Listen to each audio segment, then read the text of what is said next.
Hey everyone, welcome back to Mathematical Learning. Today we're going to be proving Euler's identity, which is that e to the I theta is I sine theta plus cosine of theta.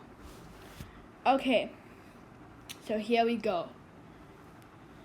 Alright, we'll start by expanding them out using the Taylor series. Now, in case any of you don't know what a Taylor series is, it is used to approximate functions using polynomials. So say for example, right over here we have y equals sine of x, and over here we want to try and approximate it at maybe around pi over 2. So we draw a line, right? And then, so we want to make sure that our polynomial at pi over 2, it has to be equal to the sine of pi over 2, which is, as we know, 1. And so we can approximate it using this line.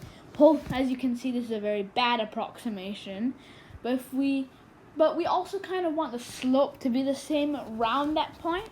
So what we might do is we might say actually, I think cosine x would be better for this. Right.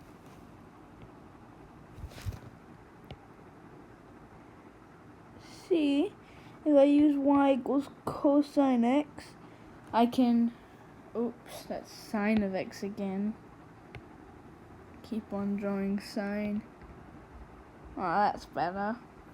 So, over here, we might have the slope, you see, is 0 at this point. So, we don't need to do anything. Now we want the second derivative to be the same. So you'd have your second derivative be the same. You have it match up with the polynomial. Anyway, if you want to learn a bit more about Taylor series, I'll link to a 3 blue 1 brown video in the description, which really helps conceptualize it. And then what we're going to do is we're going to expand e to the I theta. So first thing we're going to do is do e to the I theta. What happens when we differentiate e to the I theta? Well, we bring the I down and we have I e to the I theta.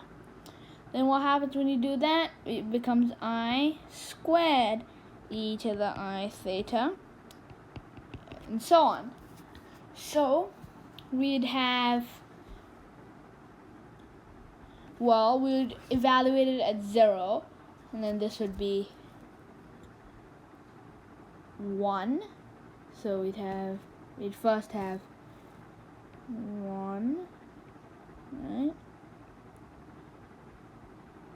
Plus, then over here we'd have I e to the I theta times x, right?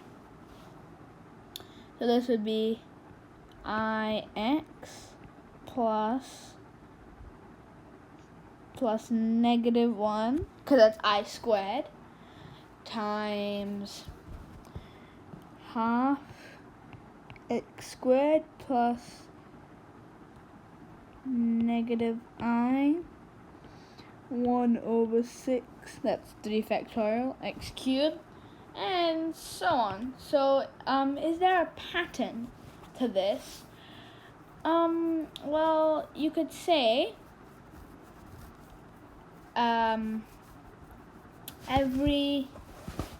so let's see, we'd have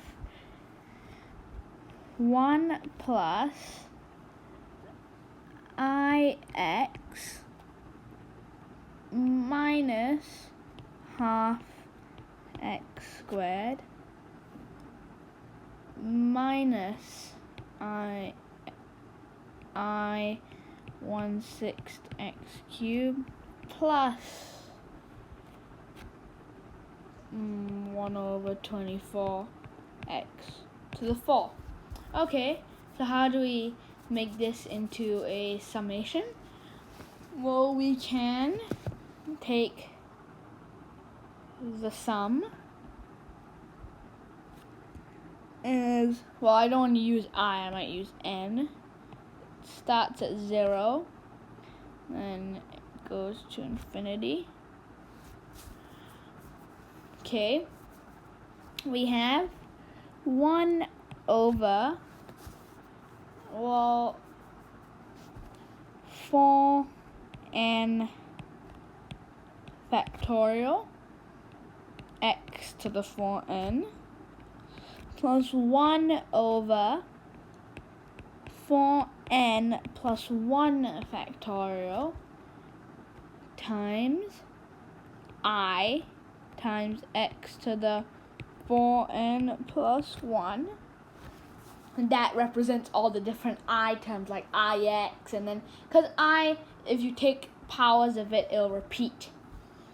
So then, you might do 1 over 4n plus 2 factorial, or actually minus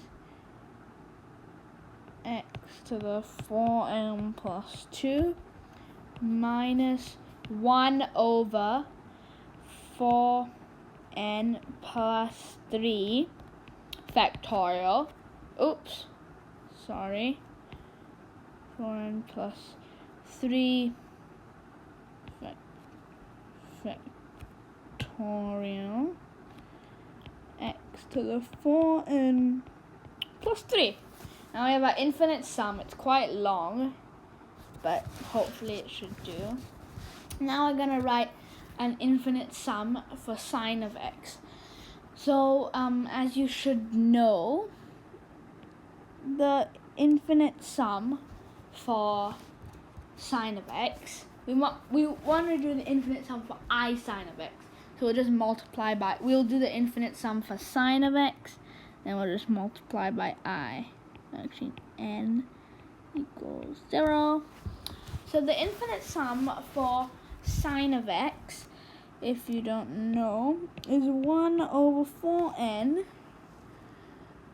Let's see, 1 over 4n plus 1 factorial x to the 4n plus 1 minus 1 over 4n plus 3 factorial x to the 4n plus 3. And if you think about it, this makes sense because the Taylor series expansion is x, so x to the 1 over 1 factorial minus 1/3 x to the 6, so then this represents this part, plus 1, 2, x. Wait. Not x to the 6th, x to the 3rd, x to the 5th, and so on. And that's basically what sine of x is, the infinite expansion at least. And this, well, we just multiply by I to get I sine of x. So let me just make it clearer. This is e to the ix.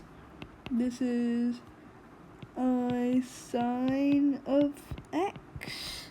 Now cosine of x, well, that's equal to the infinite sum, the 1 over 4n factorial x to the 4n plus 1 over 4n plus 2 factorial x to the 4n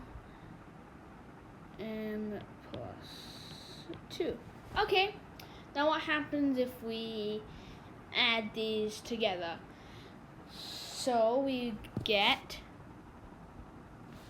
well, okay, we got I over 4n plus 1 factorial.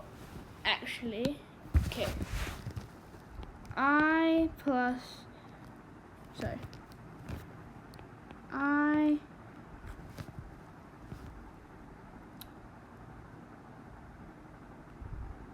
times 1 over 4n plus 1 factorial x to the 4n plus 1 minus I times 1 over 4n plus 3 factorial x to the 4n plus 3 plus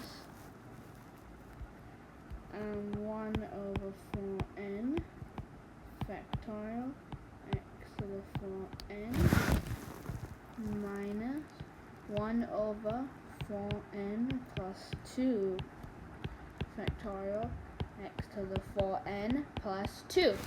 And don't you notice that this looks an awful lot like our e to the ix, right? Because actually, sorry, forgot, this should all be summed to infinity starting from n equals 0. This is actually equal to the sum to infinity n equals 0 of I times 1 over 4n plus 1 factorial x to the 4n plus 1 dot dot dot, and this is exactly the same thing.